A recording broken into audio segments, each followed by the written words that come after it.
right, we are back on a new night this week. Welcome in, everybody, on a Wednesday to the Gem City Sports Podcast, streaming live on YouTube, on Facebook, on Twitch, on X, and wherever you get your podcasts. Isaac Petcash here with you in our studios virtually tonight, as is the case midweek. And, of course, as always, joined by our friend, our NFL insider and our football insider for the show, Jonathan Williams. Fast and furious, we say this every single week, my friend, but we are moving along to the season, 2 weeks into the NFL, 4 weeks into high school football, 3 weeks into the college football season, and I think we get more competitive week in, week out. Yeah, man, there's barely any time to blink in between all of these games and just keeping up with everything, but definitely getting more competitive on the high school side, especially around the area. It's really starting to heat up and a lot of really close competition, a lot of really close games. And then the NFL has been full of surprises early on in the season. I don't think anybody had Pittsburgh on their bingo card starting 2-0. I don't think that was anything that we thought we saw coming. So yeah, it's been very exciting to see so far. All right, so a lot of good things to get into tonight's show. Of course, anytime we're on the air, we just do our best to give you what you want to hear, and that's what local sports are all about. We love it. We hope you love it too. That's why you're watching. So much to get into tonight. We're going to talk Week 5 of high school football. Of course, that's coming up. A couple of big marquee games, and we're going to see if there are any upsets that we can find in there potentially on Friday nights, because we've had a few, but not really 1 week where there's been a lot. There's always that 1 week in college football where you see a myriad of upsets. We'll see if we can find that here in week number 5. That preview is coming up. We'll also have our previews and predictions for week 3 of the NFL season. Bills, Steelers, Browns. We'll predict all those games. Plus, Jonathan's going to give one player that's flown under the radar for each of these 3 teams in the first 2 weeks of the season. Plus, we're talking college, and we're going to try to answer the question tonight. Is Gannon able to pull the upset? And then are Mercyhurst and Edinboro good teams? Are they bad teams? Or are they streaky teams? Because I think there's an argument to be made for all 3 of those. But we're going to start our show tonight with baseball, because in case you missed it last night, the Erie SeaWolves completely dominated. Austin Bergner took a no-hitter into the 7th inning, went 6 strong, did not allow a hit or a run. 9 strikeouts, and the SeaWolves, thanks to a home run in the first by Gage Workman and a 2 RBI double in the 8th by Austin Murr, are now 1 win away from the Eastern League Championship Series as they take down Akron 3-0 in Game 1. That means Game 2 tomorrow, 6:35 at UPMC Park. It is a blackout. Be there or be square, because there's a lot of excitement left in the season for the Erie SeaWolves. I'm going to be there. And so is this man, Sam Lebowitz, SeaWolves play-by-play. You're looking good for an off day, my friend. I'll tell you what, on days where I'm not here and I'm not working, my hair looks like I've been in bed for about 6 days. You're looking good. Hey, I was in the office today. We were grinding. We were getting ready for the game tomorrow. But thanks for having me on, Isaac. I was going to say, absolutely, man. We talked last night on the show on the Critical Eye, and we talked about, okay, we didn't think Austin Bergner was going to have 6 no-hit innings on our bingo card. Were you surprised at all just at how last night went, given it's pretty open and out there, right? The roster turnover, the injuries, the lack of pitching in a lot of ways that Erie's had in the last month.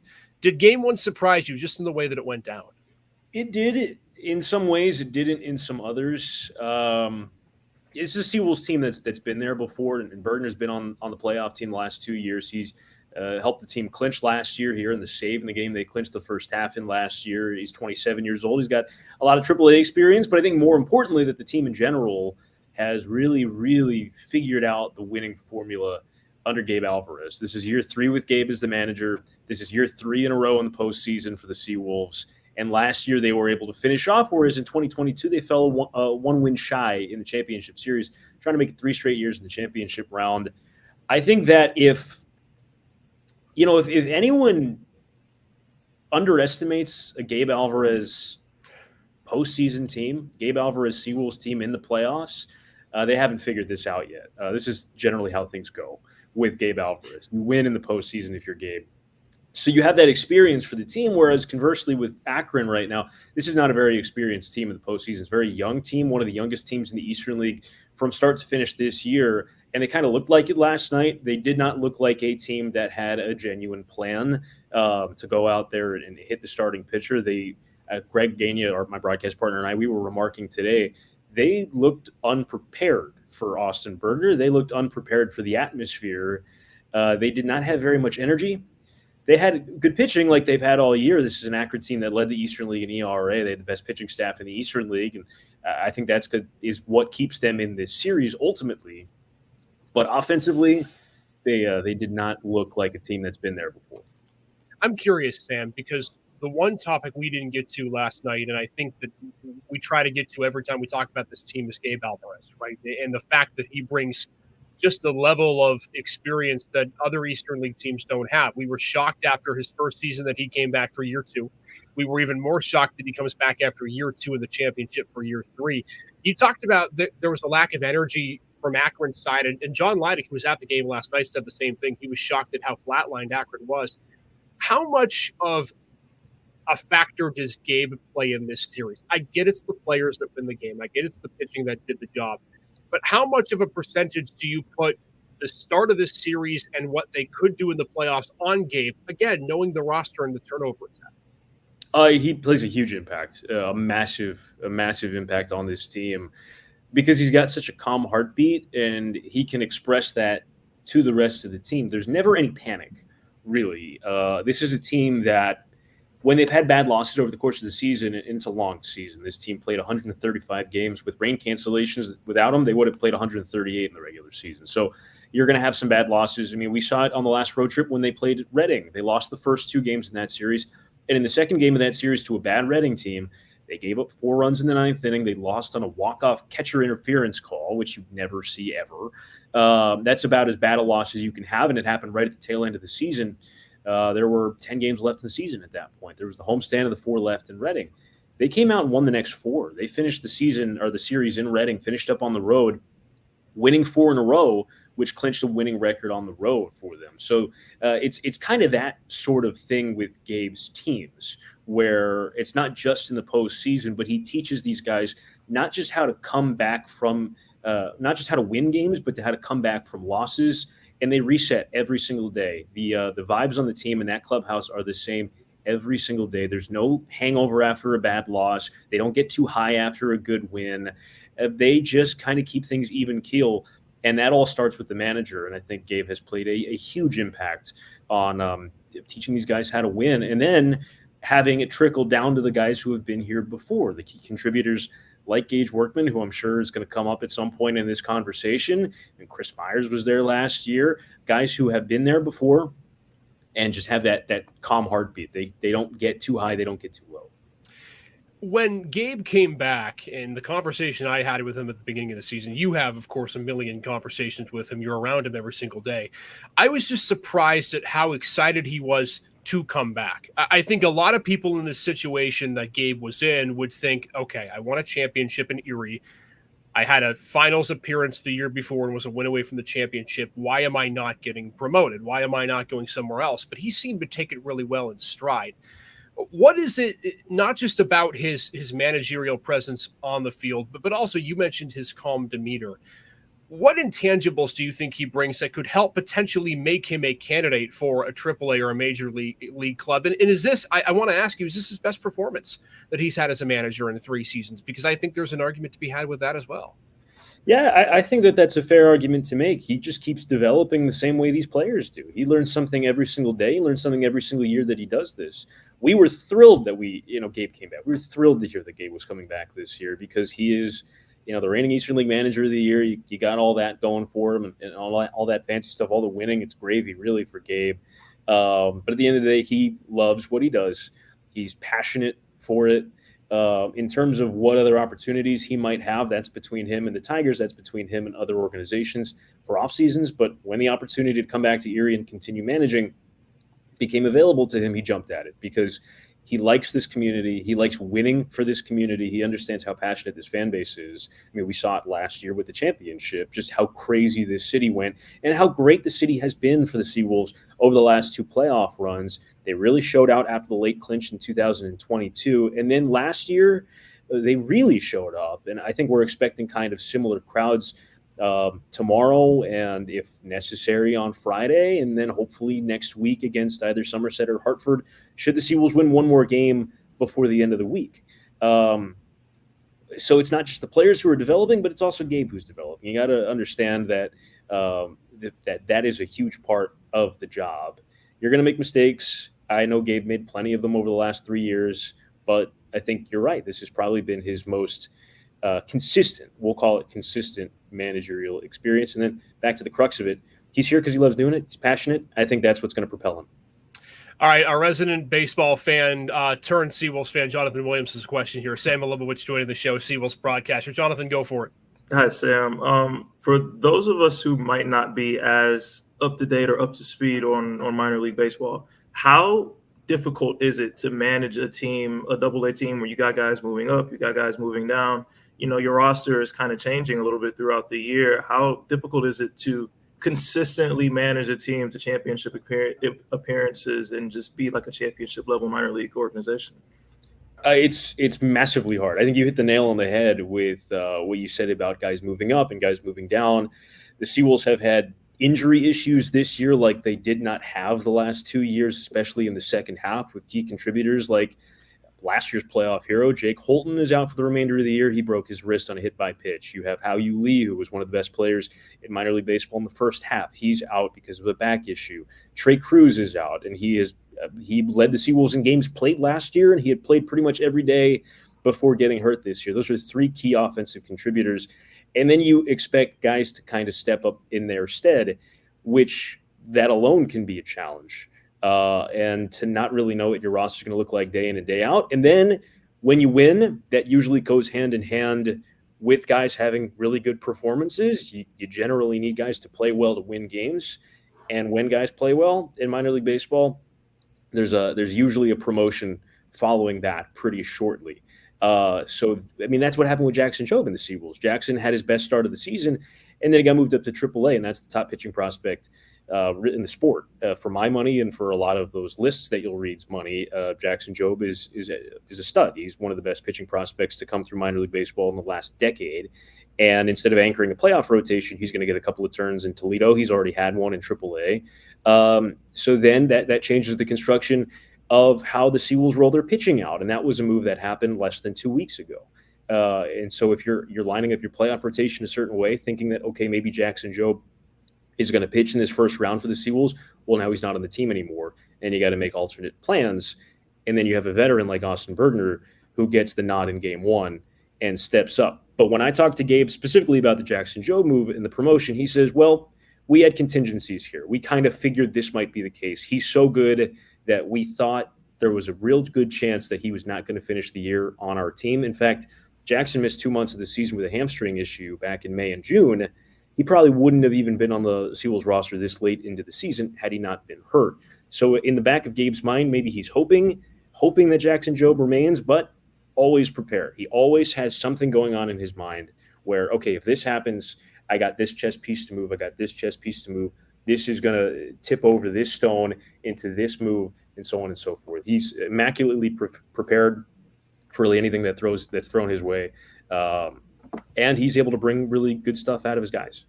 Sam Malibowicz, SeaWolves play-by-play broadcaster, joining us here on the Gem City Sports Podcast. Let's talk Gage Workman, Sam, because you mentioned it a few minutes ago, and this was the crux of our conversation last night. It was so interesting, the MVP campaign, and with good reason for Hao-Yu Lee at the beginning of the season. He gets named to the Futures game. He was Erie's best hitter and maybe the Eastern League's best hitter halfway through the year.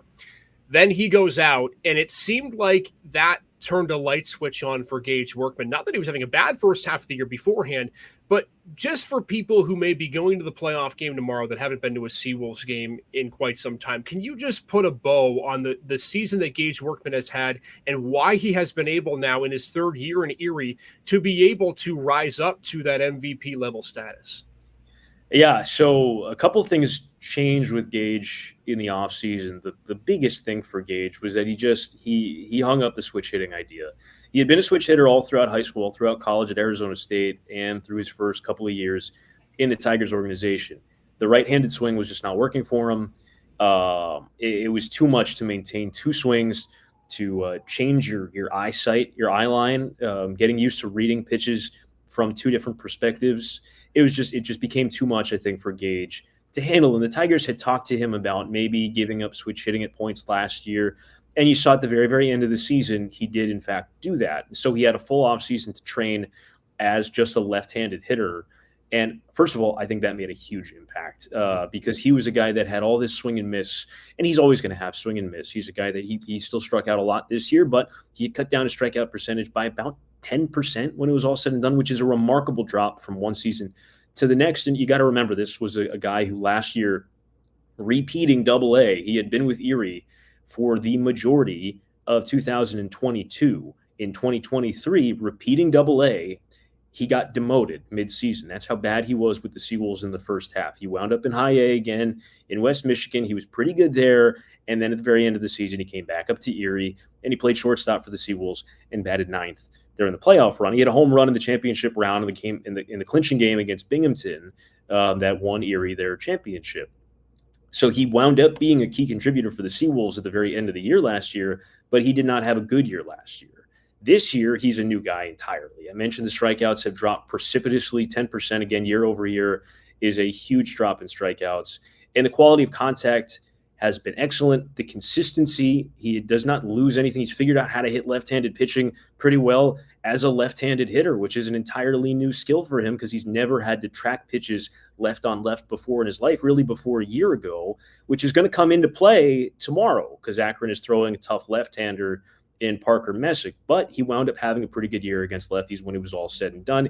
He hit for consistent power this year. He still stole bases. He did everything right. And then he was just the guy. I mean, I talked about this with you last night. He was the guy this year for the SeaWolves. And what did that look like? When runners were in scoring position at the end of the year, you looked up, he had, I think, 12 more RBIs than any other Eastern Leaguer. He was the only guy who finished above 80, and he had 89 RBIs this year. And he finished with a 398 batting average with runners in scoring position. He almost hit 400 with runners in scoring position. That doesn't happen. It just doesn't happen.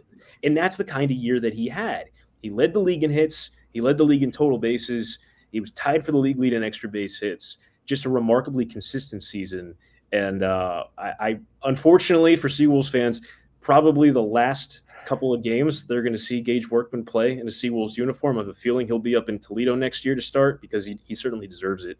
He really had a remarkable year. Yeah, and the advantage now for him is he's back at the top 30 for the Tigers prospects. Brant Herter graduates, MLB pipeline dropping just recently. Gage now sitting at number 30. He was all the way up at one point, I believe, in the top 10. So good to see him back there in the Tigers prospect pool. Let's talk the pitching matchup tomorrow, Sam. It's very interesting, like you said, two lefties. I think in hearing your broadcast last night, Akron only hit one righty in the game on Tuesday against Erie. Take us through the pitching matchup and why Carlos Pena, Parker Messick, to me, is so interesting, and I think for a lot of others it will be too.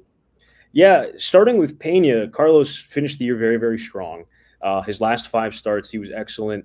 He only gave up 2 runs in one start once over those last 5. Otherwise, he gave up 1 run or fewer in the other 4. It was 4 earned runs over the final 26 innings that he threw. And he actually lowered his earned run average enough to be among the top 5 in the Eastern League when it was all said and done among qualifiers. In the minor leagues, those kind of ERA leaderboards, little asterisk because, again, like I said earlier, you perform well, you tend to move up. So the amount of actual qualifiers, guys who stayed long enough in Double-A to qualify for a league lead, you need a certain amount of innings played per team game to be among qualifiers. Not that high. So a guy with a mid-3s ERA in Pena, consistent season, finished very strongly. It's a nice feather in his cap that he finished top 5 in ERA with a 3.49 because he finished so strong. What you mentioned there about the handedness, Akron is a very left-handed heavy team. They batted 6 left-handed batters in game 1, 1 right-handed batter, and 2 switch hitters. And the 2 switch hitters were there at the tail end at the bottom of the lineup, batting 8 and 9. So 6 of the top 7 spots were pure left-handed batters. Now, this is interesting for Carlos. I think they'll get an extra righty or 2 in the lineup tomorrow. There's a guy that Akron has, a right-handed batter who's got a lot of power, who actually has a home run against Carlos Pena this year. His name is Alex Planes. I have a feeling he'll probably get into the lineup tomorrow, but otherwise you're going to see Cody Huff again, and then you're going to hope, if you're Akron, that your left-handed batters can contribute. When you look at Carlos's splits, he actually was better against right-handed batters this year. If you look at the batting average, his strikeout numbers were higher against right-handed batters because that soft stuff plays a little bit better to righties, keeping them off balance. With lefties, he was a little more inconsistent with his command. He wasn't missing as many bats, and he had a higher batting average against. but he really didn't give up much in the power department against left-handed batters. One guy who got him as a left-handed batter this year was on Akron, Chase DeLauder, who had an outstanding series against the SeaWolves that resulted in his promotion. So he's a non-factor in this series, but that was one of the more impressive home runs that we've seen this year, left on left, against Carlos Pena, who had a nice year. So I think Pena, he's another guy with a very calm heartbeat, and he's been very consistent this year for the SeaWolves. Look for him to get a lot of soft contact, not a ton of strikeouts, mixed timing, kind of similar to how Austin Bergner did last night. If you watched last night, you noticed the hitch with his leg. Pena does something kind of similar where he tries to disrupt timing. On the other side, Parker Messick he's going to throw it through a brick wall, a little harder thrower from the left side. He had an outstanding season. He's a top 30 Guardians prospect, probably ranked a little lower than he should be. He's number 19 in their system. I think he'll probably wind up a little bit higher based on the year he had. He really only had one bad start in Double-A. It came against the SeaWolves. It was his third Double-A start, and it was against Carlos Pena on July 4th. The SeaWolves knocked him out in the third inning. With him, excellent changeup. Again, low to mid-90s fastball. He misses a lot of bats in comparison to Pena, and that changeup is a true equalizing pitch. It is one of the more elite off-speed offerings in the Eastern League this season. But he is a guy that can be susceptible command-wise a little bit. He can get himself into trouble, and occasionally he'll give up the long ball. Second time he saw the SeaWolves, he pitched much better. 6 innings, 2 runs. Those 2 runs came on a Chris Myers home run, left on left, like we talked about, that handedness matchup, and maybe reverse splits, just something to keep an eye on. It was also the last home run that Chris Myers hit in the regular season back in mid-August. If this play-by-play gig doesn't work out for you, man, which I think it's really going to because your voice is great, you just need to be a Jason Beck, like an insider or something. I watch the team every day and get to know these guys, and I like to think I know a little something about them. I was going to say, you've hit the nail on the head, man. I got one more for you, Sam. Sam Glebowitz, SeaWolves play-by-play broadcaster, joining us ahead of Game 2 tomorrow night. SeaWolves Ducks. Erie wins it tomorrow. They're on to the championship series to face Hartford or Somerset. We saw last year, and I want to ask you this as someone who's not from Erie but has been with the team the last couple of years. We saw the crowd come out last season and was to a man and to a woman electric, right? I mean, we don't see a lot in Eastern League, minor league playoffs, a crowd play a factor because it's just, at times it's hard to get people to minor league baseball games. How big is, and I know this may sound like a cliche question, how big of a component does the crowd play in a game like tomorrow, knowing how much it played a factor last year? It's a huge factor. It's a really big factor. The team specifically, they're excited to see what kind of crowd comes out. They've really bought into this whole thing. They want to win again. They were fired up last night after the win, and they want to win this thing again for this championship. When the SeaWolves clinched in Somerset, actually, is when they clinched the first half, right at the tail end of the first half, when they clinched their playoff berth. We were heading down to the celebration, popping bottles, which never gets old. And I said to Gage Workman, who, again, has been with the SeaWolves the last 3 years and has been part of this playoff run every single season. And I just looked at Gage and I said, is this getting old yet? To which he said, it never gets old. So they want to win. They want to win every single time. They're still hungry for it. And they want to win for the fans. So the energy for the fans, I think, plays a huge impact.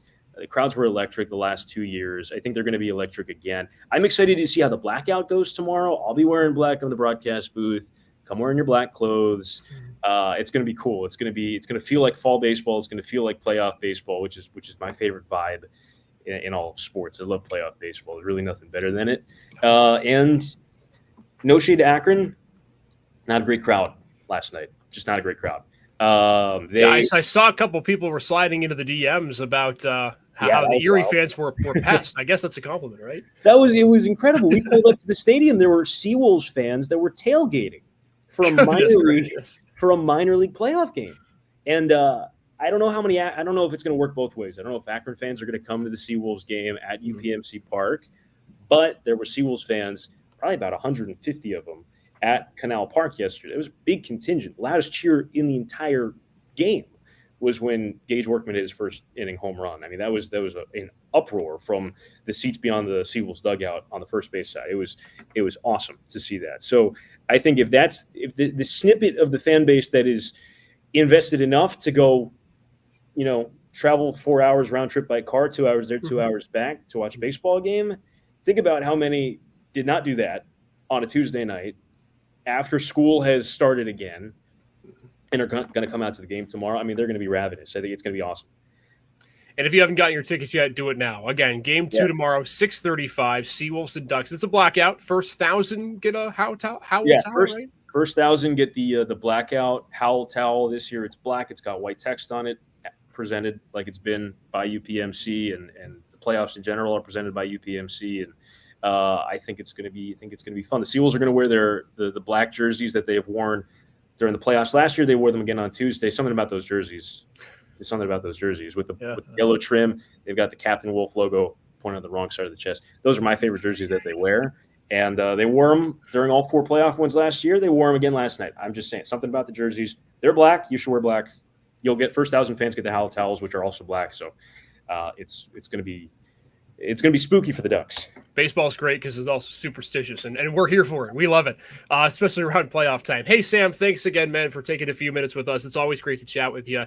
And best of luck tomorrow. Good luck on the call, and see if we can get to the championship series for third straight. Thanks, Isaac. Thanks, Jonathan. Thanks for having me. Thanks. All right. Sam Lebowitz, SeaWolves play-by-play broadcaster, joining us on the show tonight. I don't know how that doesn't make you a baseball fan. I really don't. And again, I know, Jonathan, you're still familiarizing yourself with the Erie area, but it is amazing to see what this crowd, this fan base, for the SeaWolves and the Otters, for that matter, when the Otters are in the playoffs, do. We see it for high school football. We see it for the local colleges. And, I mean, going to Gannon and the alumni contingent that's there's thousands upon thousands of people who go to those games. I don't think people understand how big local sports are in Erie. And I think it starts and ends in a lot of ways with the Otters and the SeaWolves. Yeah, it has to be important around here. You're not a ridiculously large market. You're not a Pittsburgh, Buffalo, or Cleveland. So you have to show love to what you have.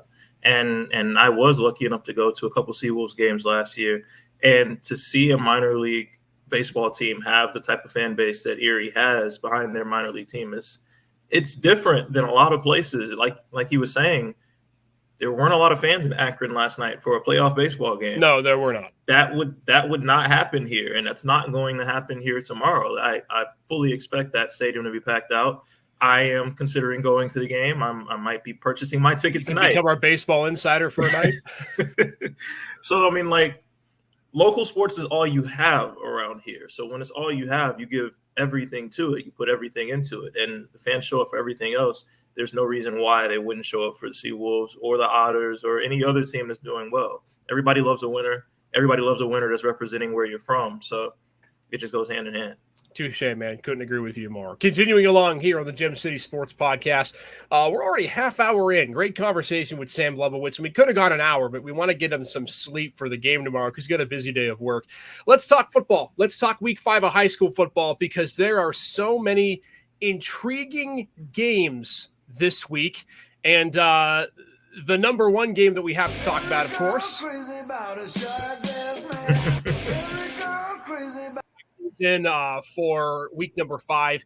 We'll start there with General McLean and Corey, which I think you could make an argument is the game of the week. It's a non-region game, but it is an important game just for the sake of the two teams that are on a roll. I want to talk a little bit first about GM and the fact that, look, I think you can make the argument that this is obviously the best offense in District 10. That the concern I have with GM, and this is something that I think you and Nick Artman outlined it on podcast previous. We haven't seen this offense have to play a full game of football yet. I mean, the Newcastle game they did in week number 1, and again, coming down to the wire, a 2-point game there at the end. But that GM hasn't had to play in District 10, that down to the wire last-second game, dominating wins over Harbor Creek, Oil City, Franklin. The offense didn't play the whole game in most of those. Is this team going to be able to shake off, I don't want to say cobwebs, but what is the concern, if any, for you, Jonathan, about just not having to play that full game when you play a team like Corey that can be dangerous? It's a mental thing. I know I've been talking the last couple of weeks looking at Fort LaBeouf and how they've had they've had overtime games, they've had really close wins, down to the wire, last-second games. And the one thing that I've said about them in those moments is it's really good to learn what type of team you have early. It's really good to learn what your guys are made of early and know that they can win those close type of football games. Yeah. For GM, it's been a bit of a cakewalk for them. And that's not to say that their competition hasn't been great, but just they've been that good, especially offensively. They have been that good. But there's going to come a team, and there's going to come a game where your starting quarterback and your starting wide receiver are not going to be sitting on the sidelines midway through the third quarter with their pads off. Like there's going to come a game where you're going to be in a dogfight and you're going to be in a battle, and it's going to be interesting to see how those guys respond when they haven't really been in that situation outside of the Newcastle game, first game of the season. I'm not saying that it's necessarily going to mean that they can't do it and that they will falter when they get into a close game, but it's just always an added thing to think about, especially as a head coach, when you know, like, okay, all of our games have been pretty lopsided, and now we're finally going into a really tough test. Are they prepared to play 4 quarters of locked-in football and not check out halfway through the third? Big question, too, for GM the next 2 weeks is this is really when you can test yourself for the playoffs. There are 2 non-region games coming up. You're at Corey, you're at Fort LaBeouf. We'll foreshadow that game in later versions of the podcast. GM Fort LaBeouf next Friday. That's going to be an unbelievable game. Can't wait for that. But, I don't think also we should discount Corey in the way that they played football this season. People may not know this, but this team is 3-1, and they've played really well. Their only loss is that 19-13 loss to Fort LaBeouf, where they arguably were 1 yard away from winning. Fort LaBeouf, a goal line stand in the last seconds of that game with the ball inside the 5 to come out with a win. Corey easily could have had that game if they had just punched it in from a couple of yards out. And then they've also taken care of business. They, dominated Girard last week in a win on the road. Warren, of course, a victory in week 2. And then I think one of the more underrated wins of the season with the way that this team has been playing, people forget the Titusville win in week number 1 where they went out and they beat the Rockets in a 28-22 classic. Titusville since then has bowled over everyone they have played, including a win over Grove City that wasn't even competitive. So the thing that I will find interesting for this game is that I think for the first time in a District 10 game, General McLean is going to face a team that is at least somewhat comparable with the weapons that they have on the offensive side of the football. Nolan Carey coming back for another season at quarterback. He is one of the more veteran players, not just on this team, but in all of District 10, senior quarterback back. Nick Lesher, senior running back. Those two in tandem are dynamic together, and they can make plays. And Keaton Frasina on the outside, junior wide receiver. He has been one of the better receivers so far in District 10, has made a bunch of big plays. So I think this game is going to be closer than maybe what people are expecting.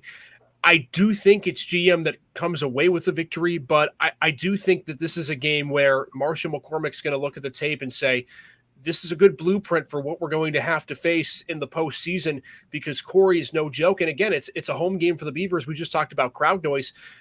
Corey brings out a good crowd, man. So it's going to be a fun one there in a matchup between Region 6 and Region 5. Other games on the docket coming up tomorrow, Cathedral Prep hosting Canisius. That is the only Thursday game in our area that we're looking for there. Let's touch on the Ramblers just for a second, Jonathan, because, and we've talked a lot about this at the beginning of the year, how we thought, okay, is this going to be a rebuild year for Prep? Are they going to have to deal with too much turnover? And yet here they sit 4-0.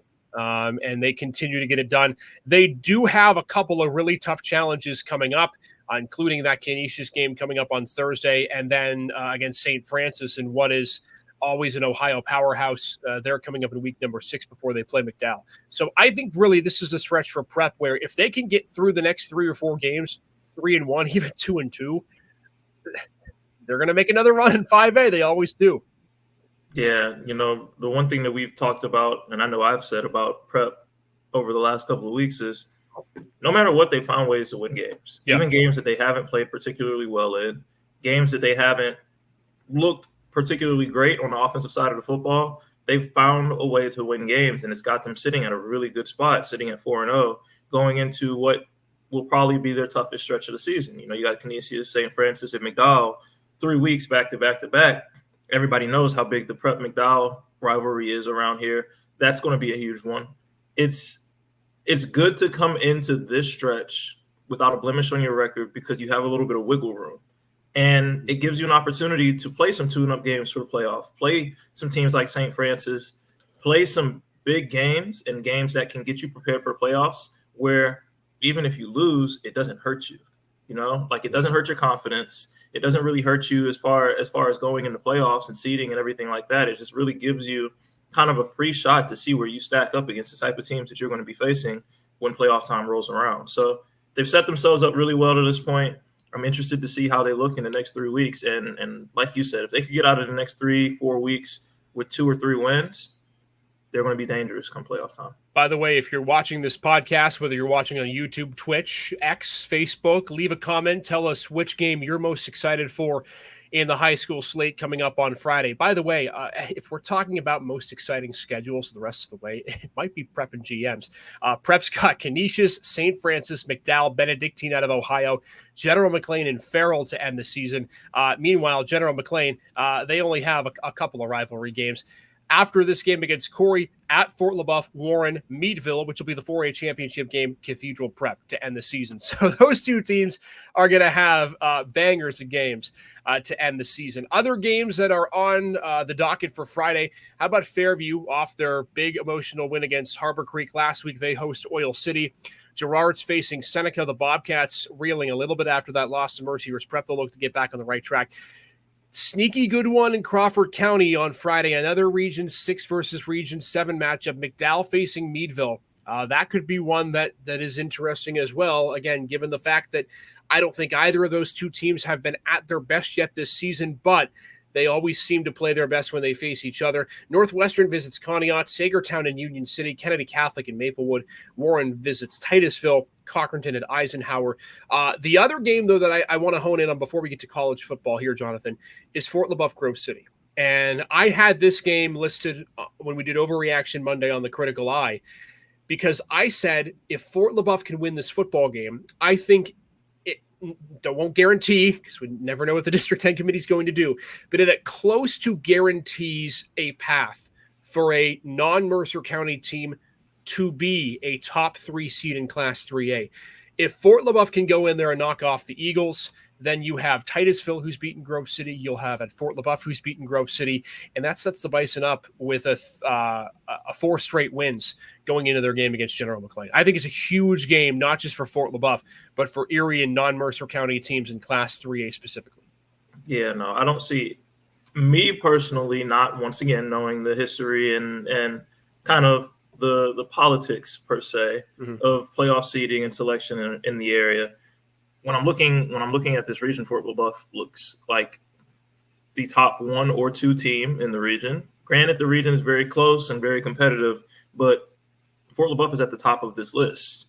If like they're either 1 or 2, there's no debate for me in that. So like when you're looking at this and they get this win against Grove City, if they get this win against Grove City, I don't really see a way that you can look at them and say, hey, that doesn't look like a top 3 seed going into the playoffs. Like they've won the close games. They've won the games that they were supposed to win. What else do you want from them? What else do you need them to show you in order to prove that they're a top seed? I don't know what else they could show after this. And especially like looking at the rest of their schedule, they still have to play GM, they still have to play Fairview, they still have to play Harbor Creek. Like they're going to have a lot of good football games and a lot of good competition. And if they can finish this season with 7, 8 wins, I don't understand how. I don't understand how they couldn't be a top 3 seed. Keep in mind, too, and this is what I love about Fort LaBeouf, and this is what I think Justin Blows does just as well as any other coach in District 10. They are so good at finishing football games.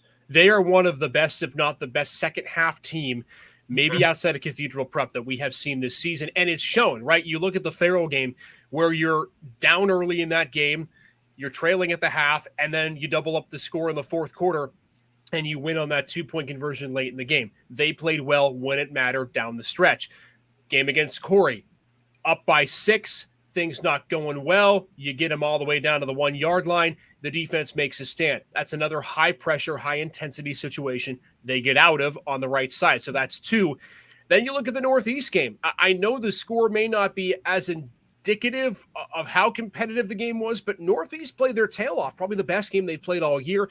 They had to withstand and weather a late storm. Not an easy environment. Thursday night game on the road. So, I mean, Fort LaBeouf has, in my opinion, they have 3 quality late game wins that could easily be losses. And when you look at how important those games are early in the year to build confidence, Fort LaBeouf's got something going. We knew that, but I think even more so being able to win games late, one possession games at that. They've got 3 one-possession wins this season. So they know how to play gritty football. And again, their schedule doesn't get any easier. Grove City coming up this week. Then you go, not travel, but host General McLean. Fairview on October 4th, which is the same night as Prep McDowell. So we have 2 gigantic games where that's concerned. Then Harbor Creek, Girard, Mercyhurst, Prep.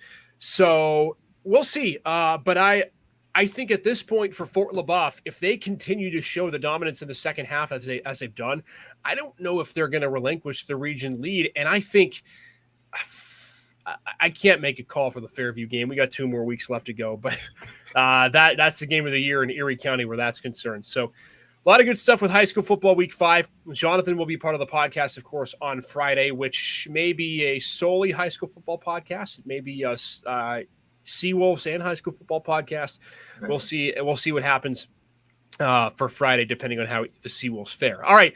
Continuing here on the Gem City Sports Podcast, we are rolling along on this Wednesday night. Isaac Petcash, Jonathan Williams, Nick Artman, Paul Adamczak will join us a little bit later in the week. So, college football, let's get to that. A couple of good games this week and a couple of good teams coming into Erie County.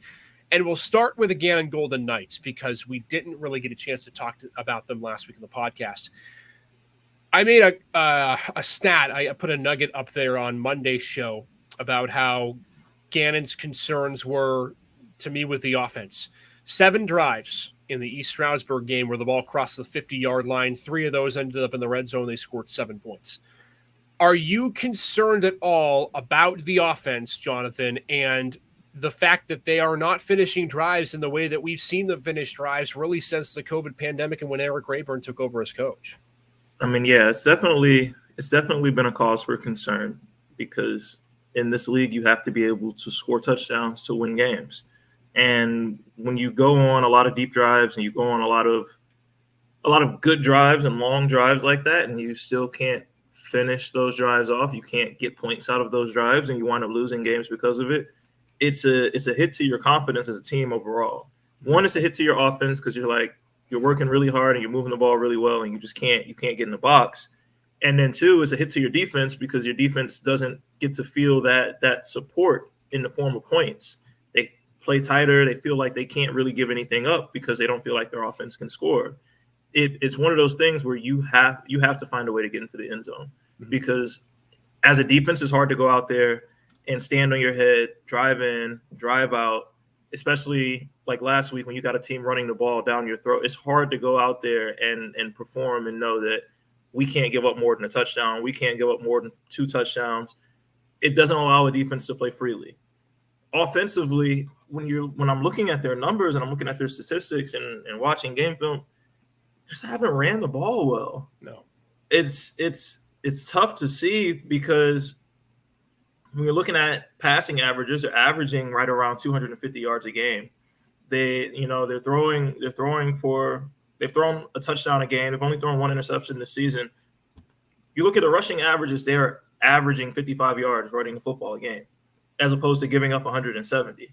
You cannot win football games that way. You cannot win football games without being able to have a formidable offense on the ground because you're putting a lot of pressure on your young quarterback to make a lot of plays and have the ball in his hand very often. And then also you're giving the opposing defenses a chance to just pin their ears back and come get them because they know you're not handing the ball off. They know you're not running the football because you haven't been able to get anything. It's frustrating, and it's definitely a cause for concern watching this offense right now, and it doesn't get any easier for them. Kutztown is not coming in here to roll over. They're not coming in here to lay down. Looking like I look at their numbers, and they're averaging – they're averaging, 156 yards a game on the ground? So they're going to come in with a heavy dosage of the same thing that you just saw. They're going to hand the ball off, and they're going to try to run it down your throat. Are you going to be able to stop it? Well, the scary thing for Kutztown, too, is they're coming in with games that really should have been back-to-back shutouts. Between the 24-6 win against Assumption and shutting out Edinburgh 26-0. If the offense is good, the defense is even better. I think they're one of the best defenses in the entire country. And so we'll see Judd Novak, by the way, who could be potentially a finalist, I think, for the Harlan Hill if he plays as well as he's been at quarterback coming back from another season. You've been part of teams, Jonathan, and at Gannon too, you had some of this experience where it just seems like the Golden Knights at home early in the season have this game where they play a top 10, top 15 team, and they seem to be competitive, and sometimes they win it, right? The IUP game a couple of years back. What do the Golden Knights need to do? Humor me here. What do they need to do to win this game? What is there any formula recipe that they can put together to knock off the 8th best team in Division II? Number one, forget who you're playing against. Forget the logo on the side of the helmet. Forget the name of the team. Forget that they're from the East. Forget who you're playing against. I don't like. It's one of those things where it's like you don't want to say, "Oh, I don't want to hear Kutztown's name in the locker room," because that gives off the impression that you're scared of him, or you're scared to talk about him, that you're scared to line up against him.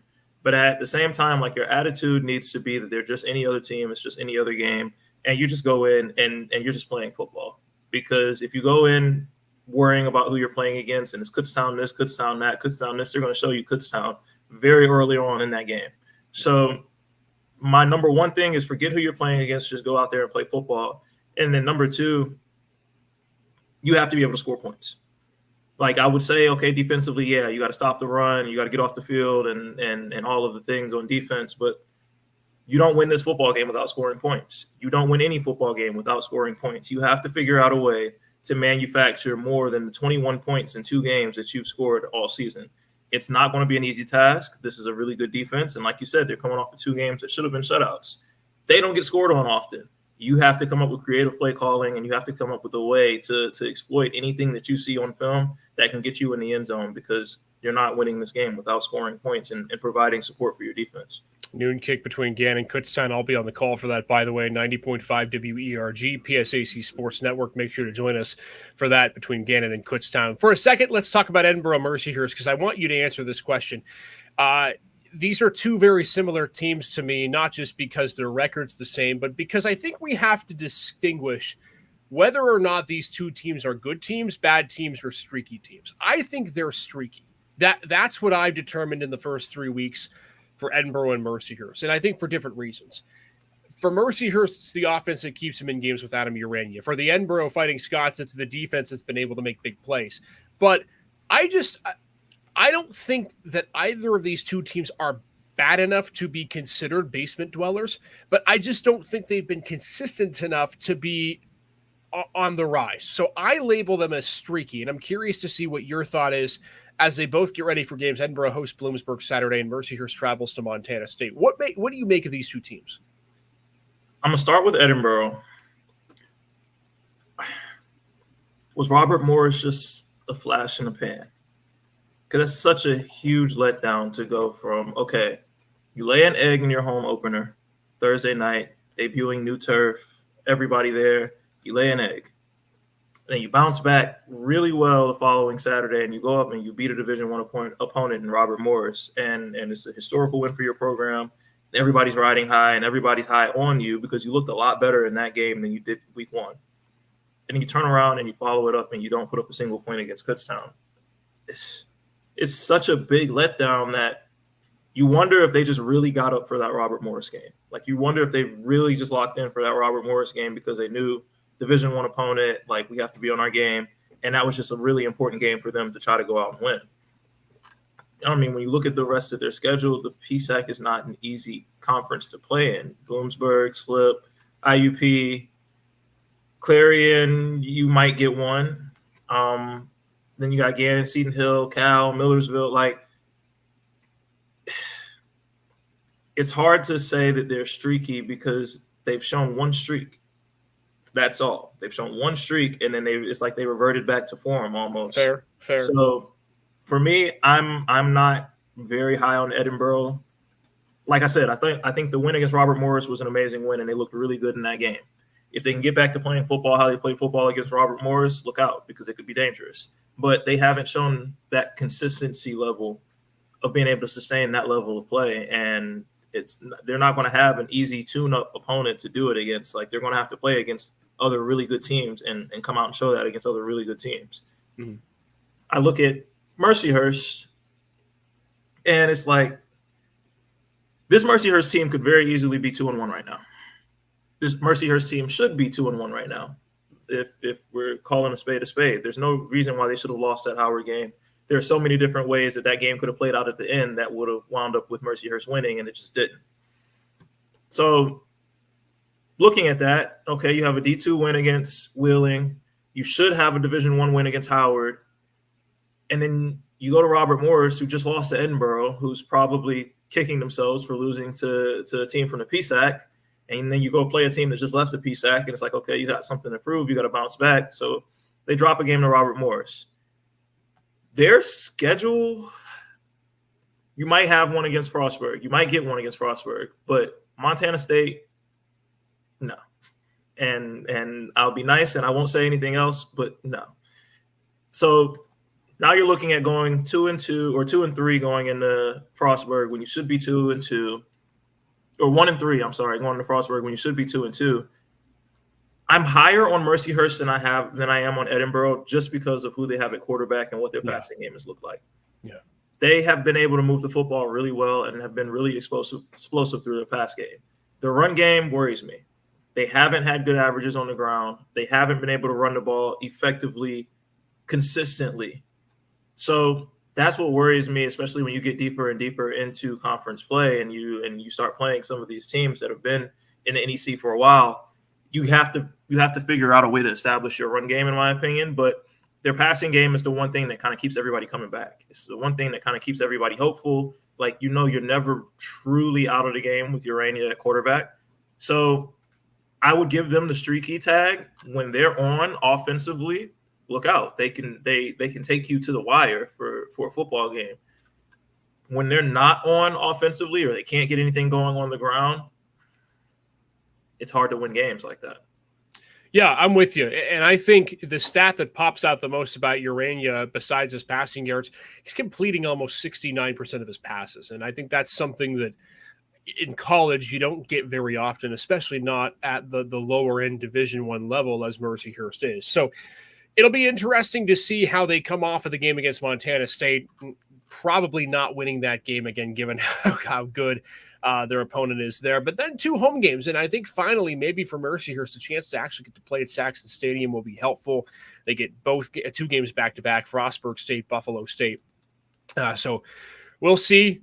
Are they streaky? Are they good? Are they bad? I think those questions will be answered in the next couple of weeks, but just an interesting exercise because I think we put them kind of in the same category in terms of the way that they played football games this year and the results that have yielded from them. All right. Sorry. Go ahead. Yeah, go ahead. I don't want to cut you off. But no, please do.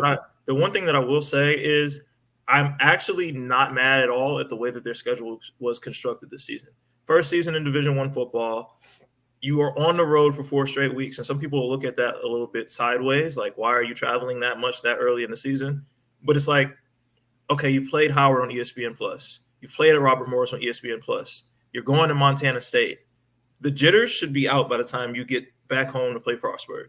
Now you've got a big crowd, D1 game at home. It's going to be a lot of buzz and a lot of noise and excitement. You know that crowd is going to show up for this first one. But it doesn't feel like that if you're a player because you've been playing at this level for 4 weeks now. So I love how they constructed their schedule because it kind of takes the pressure off by the time you get back home, you get ready for Frostburg, you get ready for Buff State for homecoming. And it just kind of feels like a regular game and it feels normal to you now. You don't feel like you have to go out and press. So these next 2 weeks after Montana State are going to be the weeks that I'm really looking at Mercyhurst really closely and saying, okay, you're settled in, you've been doing this for a while, and you're at home. Show me what you got. I agree. And I think realistically, that's how your schedule is going to be for a few years. I don't think that's a bad thing. Again, we all know D1. If you're an FCS school or you're a lower Power 5 school, you're probably going to start the first few games on the road. That happens whether you're in the NEC, as Mercyhurst is. It happens if you're in the MAC. It happens if you're in even some teams in the ACC open up 3 of the first 4 games on the road. So it's understandable, and I think you got a good point with Mercyhurst that, look, you've now played arguably the hardest part of your schedule just based on the first 4 games.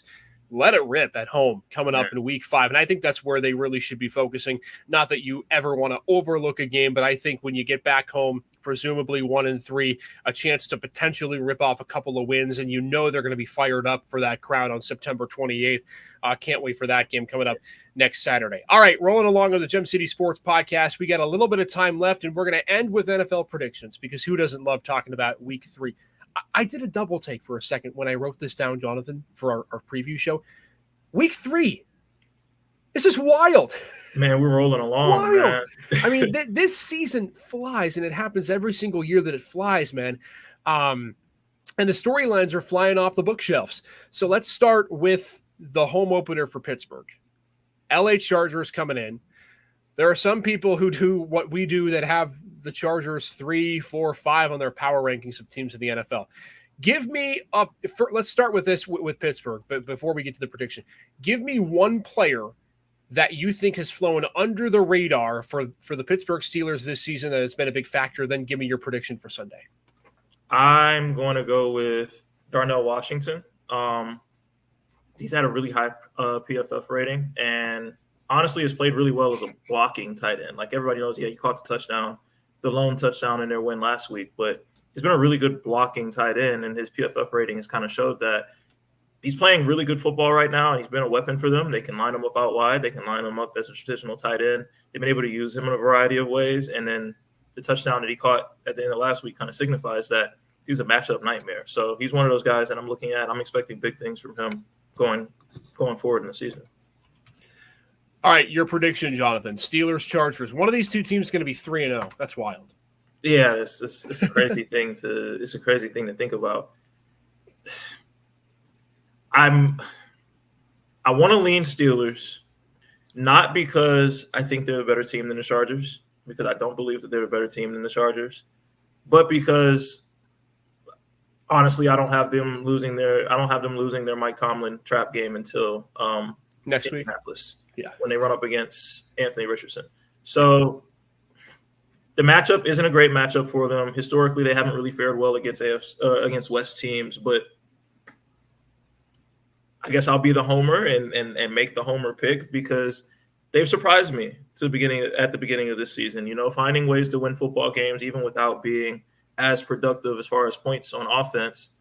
They have not looked like a bad football team. They have not looked like the football team that I was worried about them looking like when the season first started. So I'm kind of on the Steelers train until they lose and until they lay an egg. I'm kind of riding with them a little bit. Fair, man. I'm with you there. I like the pick, but I'm going to go the opposite direction, and I'll tell you why. It's not because I picked against Pittsburgh the first 2 weeks in our NFL end zone picks and they've won, and maybe there's some superstition there, but I'm not going to go there. But I think to your point, the matchup doesn't suit Pittsburgh well, because I think for the Steelers to win this game, they have to play another turnover-free football game. And I think the Chargers defense under Jim Harbaugh is going to create at least one. My other concern, too, with Pittsburgh is they have not shown a really good ability so far this season to cover the middle of the field.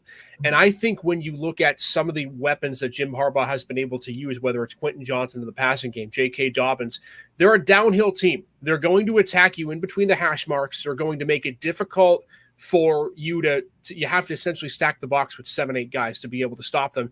And then, oh, by the way, they have Justin Herbert who can take the top off you. I think the Chargers win this game. Realistically, I think one offensive touchdown could do it for either team. I think it's a 16-10 sort of a final.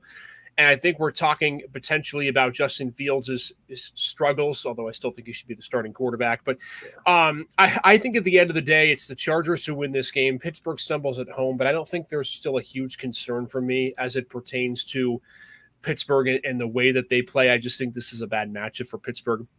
And at the end of the day, I think at some point you're going to have to play a little bit better offensively. And maybe this is this game with the Chargers. So we're going the opposite way on that. Steelers, Chargers, 1:00 home opener for Pittsburgh. John Laddick will be there. We've got coverage of that game. How about the Cleveland Browns? New York Giants come into town. If you know a Giants fan, give them a hug. Jonathan. Let's start with this one player on Cleveland that you think has been an under the radar player this season, and then go ahead and give me your game pick. I'm going with DeJuan Jones, the tackle. And I know he's dealing with an injury and he's dealing with some knee problems and everything, but he's graded out really high and has been playing really good football. And a lot of the grading sites and a lot of the blogs and a lot of the people that kind of track that kind of stuff and grade these guys are really high on him. And he's one of the top tackles and one of the top graded tackles, or it was graded out as one of the top tackles last week. So he's a guy that, when he can figure out injury bug and he can figure out, okay, he didn't practice earlier this week, but he's planning to play against the Giants. When he can figure out his knee and he can figure out all of that stuff, I'm kind of looking for him to continue positive performances on that offensive line. They've been a little banged up. They're getting some guys back. So you might see a couple guys in different places and some guys back where they originally were. But I'm expecting positive performances out of him whenever he's out there. Who wins? Browns, Giants? You got a score for me?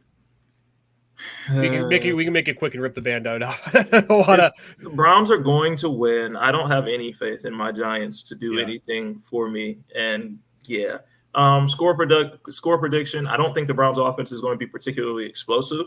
I'm probably sitting at like 24-13. I think it might be competitive for a second, and then Daniel Jones is going to Daniel Jones, and we'll lose. So yeah, I got 24-13 Browns.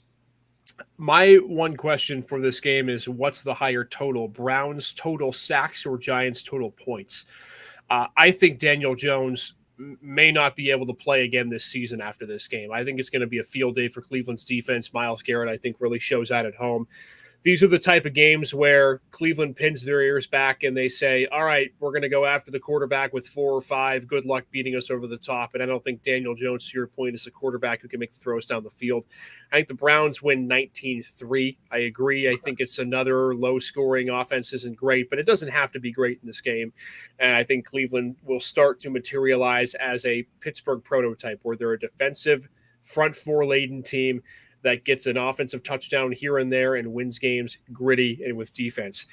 Buffalo Bills Monday night against the Jacksonville Jaguars, 2-0 versus 0-2. But if you remember from last season, 5 of the 6 Bills losses were to non-playoff teams.